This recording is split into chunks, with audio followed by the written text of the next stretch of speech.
का श्राद्ध। दीदी याद तो है ना, कल माँ का श्राद्ध है।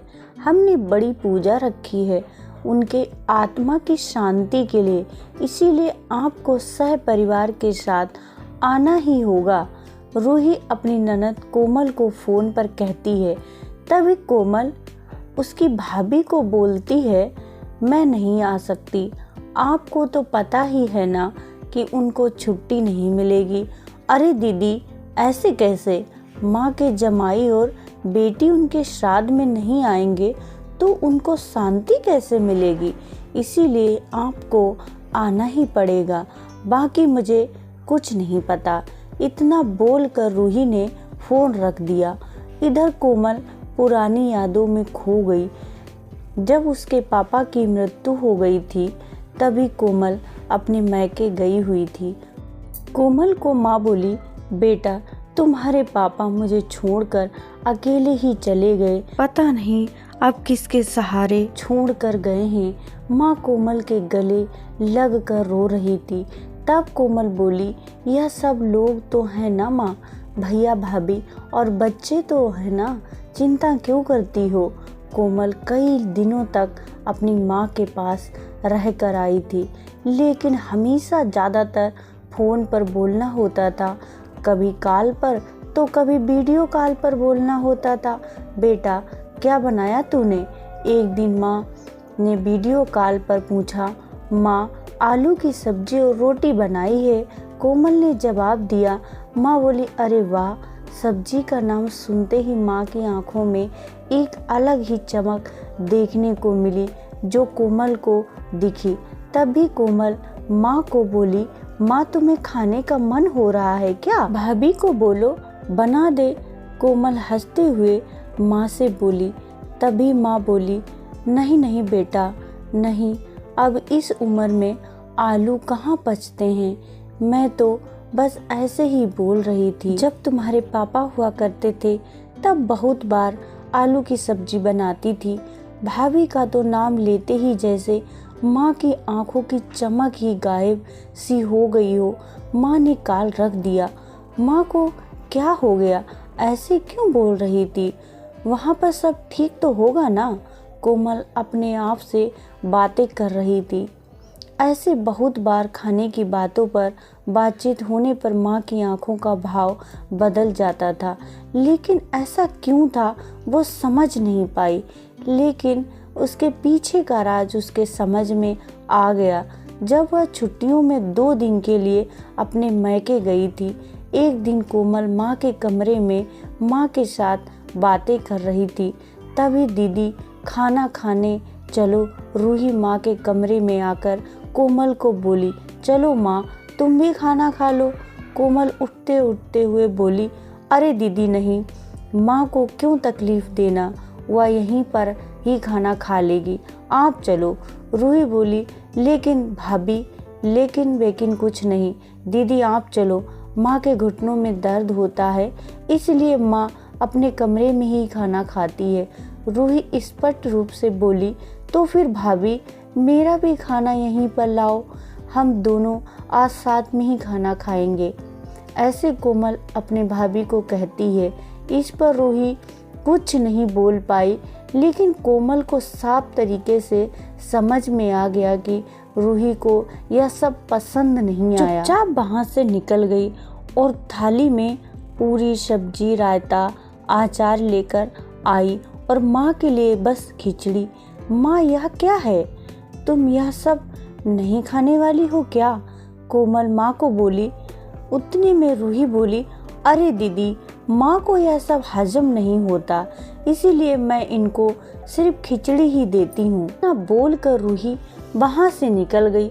माँ ने अपनी प्लेट उठाई पर माँ का ध्यान कोमल की प्लेट पर ही था। यह देख कोमल सुन सी पड़ गई।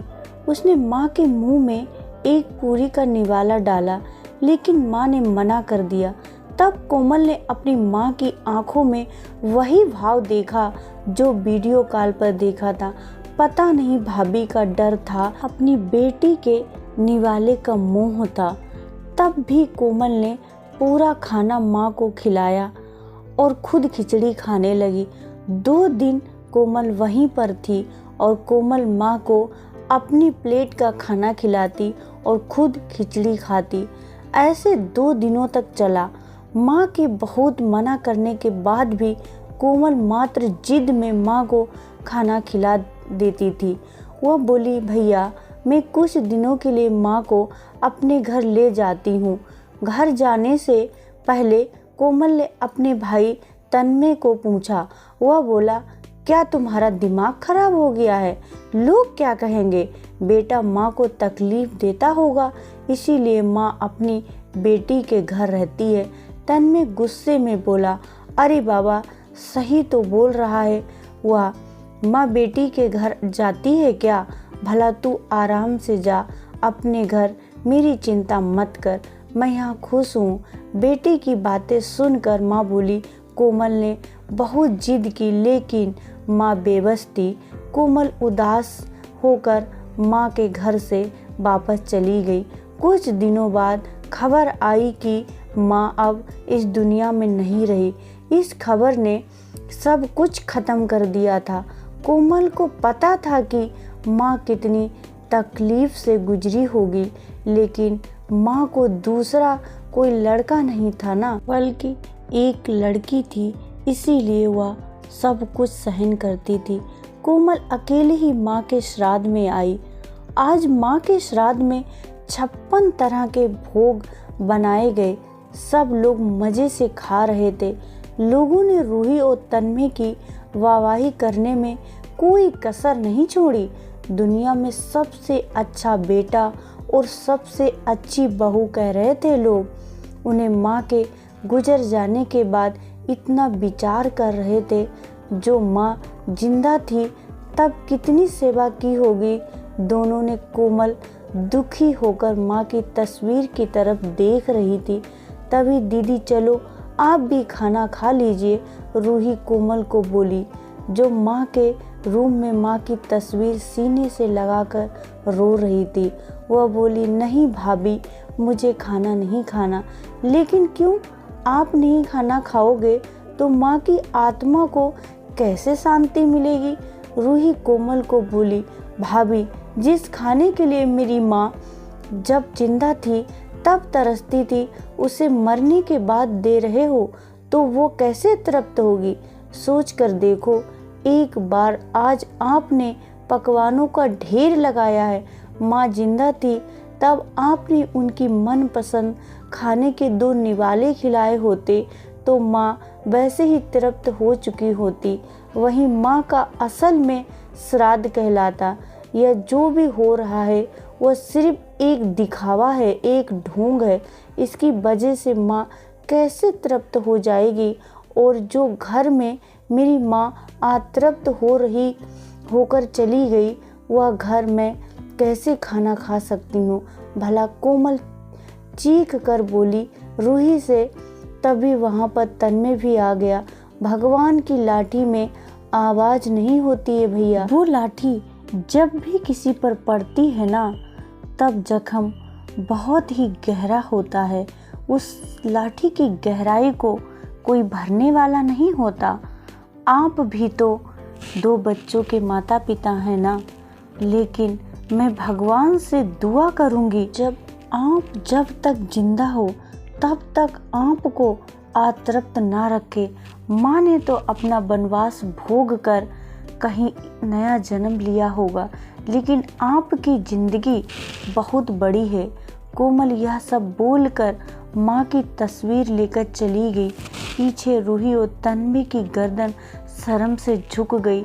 दोस्तों, माँ बाप जिंदा हैं तब तक उनकी सेवा करना, उनकी हर इच्छा पूरी करना, वही उनका असली श्राद्ध होता है। उनकी मृत्यु के बाद कितने भी 56 भोग बनवाएं, सब व्रत हैं, उनका कोई मतलब नहीं है। इसलिए हमेशा अपने माँ बाप की सेवा करें, उनका सम्मान करें।